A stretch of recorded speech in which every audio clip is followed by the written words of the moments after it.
The fundamental theorem of algebra says that if a polynomial f of x has a degree of n greater than 0, f of x equals 0 will have at least one root in the set of complex numbers. From this theorem is the corollary, where f of x with a degree n greater than 0 has exactly n solutions. You need to count repeated solutions each time that they appear. So a polynomial of degree 5 is expected to have 5 solutions.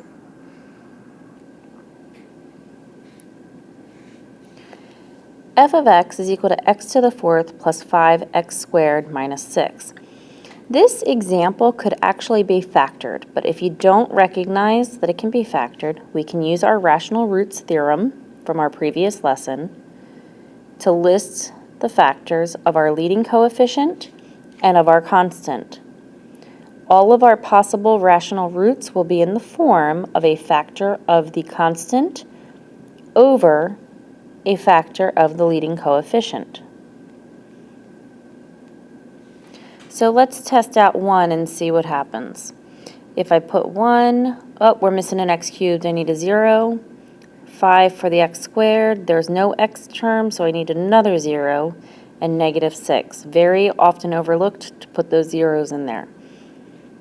If I multiply, I have 1, add, we still have 1. Here we get 6, multiply to get back up in here. We're still at 6.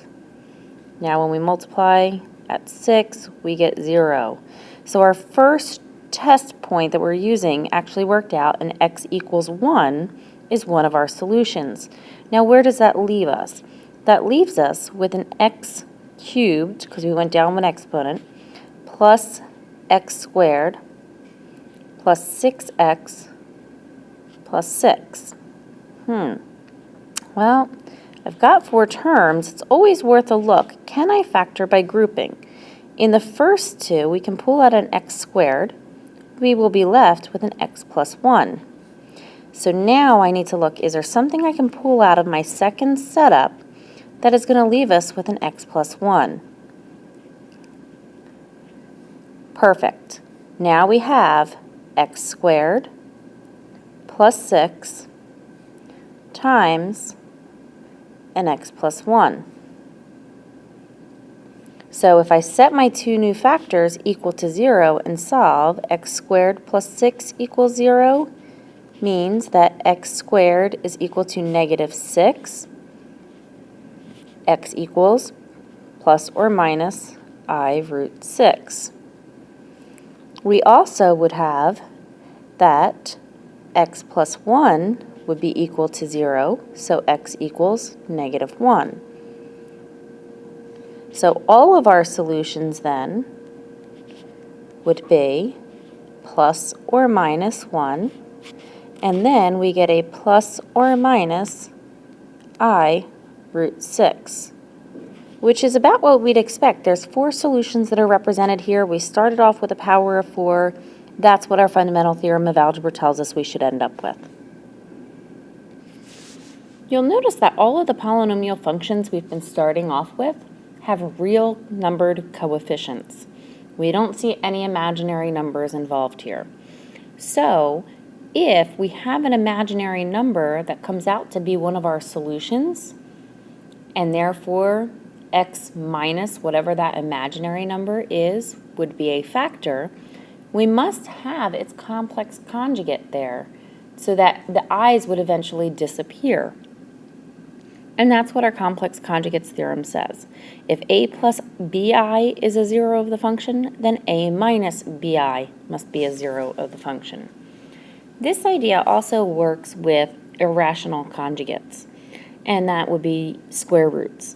So if we have polynomial function with rational coefficients, and a and b are rational numbers such that the square root of b is irrational, if a plus the square root of b is a 0 of f of x, then its conjugate must be a 0 as well, a minus the square root of b.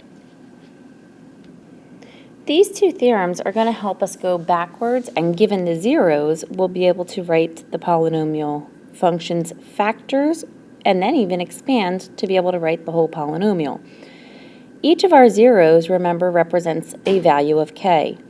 So if I'm going to write the factors, we would have x minus k. If it's negative 2, it becomes x plus 2. X minus 4 times x minus 7.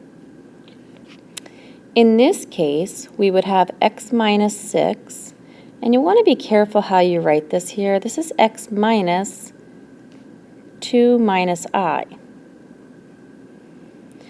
And in simplifying this, we have x minus 6 times x minus 2, and it becomes plus I. But here's the problem. If you were to FOIL this back out, can you see how you would have an I left in your answer? And none of the polynomials that we're dealing with have I as one of their coefficients. So we must be missing something here. That's what our complex conjugates theorem was telling us. If 2 minus I is one of our roots, then we must have 2 plus I.